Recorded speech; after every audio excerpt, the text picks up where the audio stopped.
आदाब, नमस्कार। मैं हूँ खुर्शीद अनवर। आप देख रहे हैं हमारा चैनल। अभी मेरे साथ जुड़ी हुई हैं डॉक्टर अंजना गांधी। ये युवा हैं और बहुत एक्टिव रहती हैं, भारतीय जनता पार्टी से बिलोंग करती हैं और काफ़ी महिला सशक्तिकरण में इनका काफ़ी योगदान रहा है और महिलाओं को एकजुट करने का इन्होंने काम किया है। और ख़ास करके अभी दीघा विधानसभा क्षेत्र में जो चुनाव हो रहा है, इस संबंध में तो इन्होंने काफ़ी बढ़ चढ़ करके हिस्सा लिया है और बहुत सारी महिलाओं को जोड़ा भी है। आइए इनसे मिलते हैं डॉक्टर अंजना गांधी से। सबसे पहले डॉक्टर साहब, आपका बहुत बहुत स्वागत है हमारे चैनल पर में। आपको भी बहुत धन्यवाद। और मैं आपके चैनल के माध्यम से सभी बिहार वासियों को नमस्कार करना चाहूँगी। तो अभी जैसे अभी चुनावी माहौल चल रहा है, इसमें आरोप प्रत्यारोप एक दूसरे पर भी चल रहा है, तो वो तो खैर अपने है। लेकिन आज जो है सो संजीव चौरसिया जी यहाँ पर आए हुए थे। आपके यहाँ एक कार्यक्रम आपका था, महिलाओं के प्रति आप काफ़ी एक्टिव रही हैं महिलाओं का कार्यक्रम में। तो क्या सब इसमें चला, क्या सब हुआ? देखिए, हमारे पास बहुत सारी महिलाएं जुड़ी, जिसमें कि हम जो महिलाओं के लिए एनडीए सरकार जो है योजनाएं बना रही हैं, उनके लिए जो आरक्षण ला रही है, जिससे कि महिलाएं जो हैं उनका बहुत उत्थान हो रहा है। और एक महिला अगर वो सशक्त बनती है तो उसका पूरा परिवार सशक्त बनता है। तो इसलिए एनडीए सरकार का एक ही मकसद है कि घर की नींव को ही हम मजबूत करें तो महल अपने आप ठीक हो जाएगा। तो नींव की मजबूती के लिए महिलाओं को मजबूत होना होगा।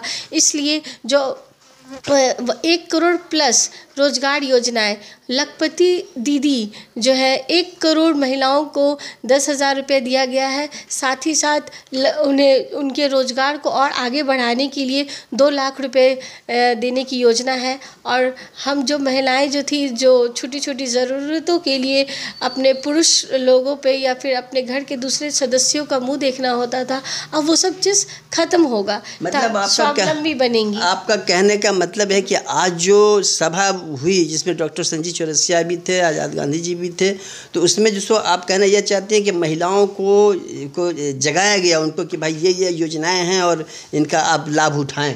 बिल्कुल, महिलाएं खुद जान रही थी कि हमें सबसे बड़ी बिजली की समस्या होती है, तो 125 यूनिट बिजली फ्री उन्हें मिल रहा था। इसमें कितनी सारी महिलाएं आई हुई थी जिनको जीविका दीदी थी और उन्हें 10,000 रुपये महीना 10,000 रुपये उनके अकाउंट में आया, जिससे वो छोटे छोटे रोजगार करना शुरुआत की है। वो बहुत सारी जानकारियाँ उनमें थी, लेकिन बहुत सारी जानकारियों को जो अभाव था वो हमारे द्वारा उन्हें बताया गया कि आप और क्या कर सकते। सरकार और क्या, जो संकल्प पत्र आज जो जारी किया गया है एनडीए की तरफ से, उसमें दिया गया है कि आप जो है एक लघु कुटीर योजना का जो महिलाओं को दिया जाएगा। साथ ही साथ जो है फैक्ट्री की स्थापना हर ज़िले में होगी। तो फैक्ट्री, जो छोटी छोटी फैक्ट्रियाँ बनेंगी, घर की महिलाएं जो है दोपहर के समय में अगर वो फ्री रहेंगी तो वो वहाँ जाके काम कर सकेंगी। साथ ही जो कौशल विकास केंद्र होता है, जो स्किल सेंटर की स्थापना होगी, उसमें वो बहुत सारी चीज़ों को वो सीखेंगी।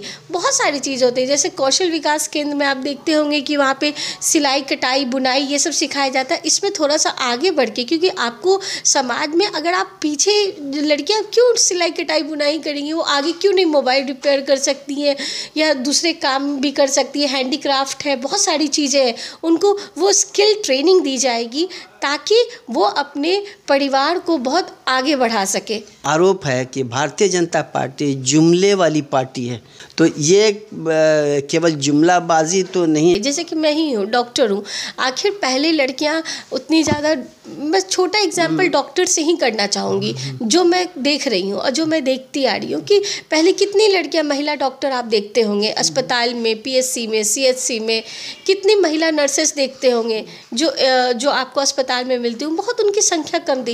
ये संख्या में बढ़ोतरी क्यों हुई? क्योंकि उन्हें महिलाओं को 35% आरक्षण मेडिकल कॉलेजेस में मिला हुआ है। तो अब आप मेडिकल कॉलेज, चाहे सरकारी संस्थान में जाइए चाहे निजी संस्थान में जाइए, आपको बहुत सारी महिलाएं मिलेंगी जो पढ़ाई कर रही हैं। वो 50% हो चुका है। आप मत सोचिएगा कि वो 35% नहीं, 35% तो आरक्षण है ही है, जिसमें उनको फिल करना ही है, उनको कंपलसरी है। आप एएनएम हो, जीएनएम हो, फार्मेसी हो, लॉ हो, एग्रीकल्चर हो, आप किसी सेक्टर में चले जाइए। अब ये हुई शिक्षण संस्थान के बाद, उसके बाद हम लोग एक कदम जाते हैं नौकरी में। नौकरी में भी जो महिलाओं को जो आरक्षण दिया गया, तो सारे क्षेत्रों में जो महिलाएं को आप वहाँ नहीं देखते थे, आप बिजली विभाग में चले जाइए। मैं एक बार बिजली विभाग में गई किसी काम से, तो वहाँ पे 5-6 महिलाएं बैठी हुई थी, कोई डाटा ऑपरेटर थी, कोई कुछ कर रही थी।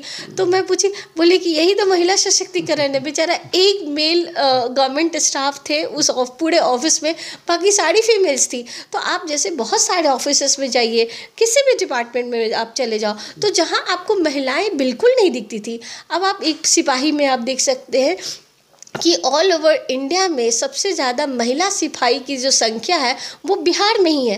तो ये चीज़ तो आपको रोड पे दिख रहा है ना, हम जुगलीबाजी की बात नहीं कर रहे हैं, हम ये बात कर रहे हैं आपको दिख क्या रहा है। अब पहले महिलाएं आपको क्या रात में पेट्रोलिंग करती हुई दिखती थी? नहीं दिखती होंगी। पहले उनकी नियुक्ति ही नहीं हुआ करती थी। आप डाटा देख लीजिए कि जो इंडिया में सबसे ज़्यादा बिहार पुलिस में ही महिलाएं हैं। तो ये तो डाटा है जो आपको कहीं कुछ बोलने की ज़रूरत नहीं है। पहले लड़कियां घर से बाहर नहीं निकलती थी, अब वो बाहर जाती हैं, पढ़ाई करती हैं, नौकरी कर रही हैं, अपने बच्चों की अच्छी परवरिश कर रही हैं। तो ये सब बातें हैं छोटी छोटी, और वो छोटी छोटी बातें हैं जो एनडीए सरकार के आने के बाद ही इसका लाभ हमें मिला है। चलिए, तो मतलब ये बात तो सही है कि नीतीश जी की सरकार जब से आई है तब से महिलाओं को काफ़ी ये प्रोत्साहन मिला है और हर क्षेत्र में देखने को मिल रही हैं।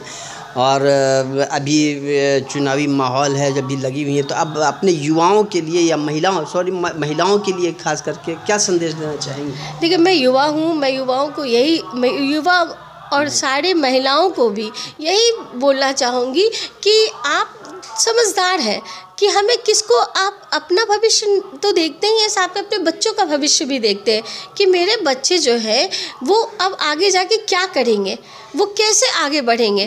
तो आप एकदम समझदारी के साथ एक सशक्त, एक मजबूत सरकार बनाएं ताकि हमारी जो पहुंच है वो आगे तक जाए। अब जैसे कि नगर निकाय में भी आप देख सकते हैं कि उसमें हमें महिलाओं को मेयर और डिप्टी मेयर के लिए या जिला परिषद जिलाध्यक्ष के लिए आरक्षित किया गया, तो ये सब चीज़ें तो दिख रही हैं ना। इसमें तो आप नहीं कह सकते कि ये जुमलेबाजी है। चलिए, बहुत बहुत धन्यवाद डॉक्टर अंजना गांधी जी। आपने महिलाओं से संबंधित समस्याएं और उनके जो निदान सारी कुछ बताया। और इसी के साथ मैं हूं खुर्शीद अनवर। हमारे चैनल को लाइक और सब्सक्राइब कीजिए, और हो सके तो कमेंट बॉक्स में अपने विचार अवश्य लिखिए, और साथ साथ हमारे चैनल को फॉलो अवश्य करें। धन्यवाद, शुक्रिया।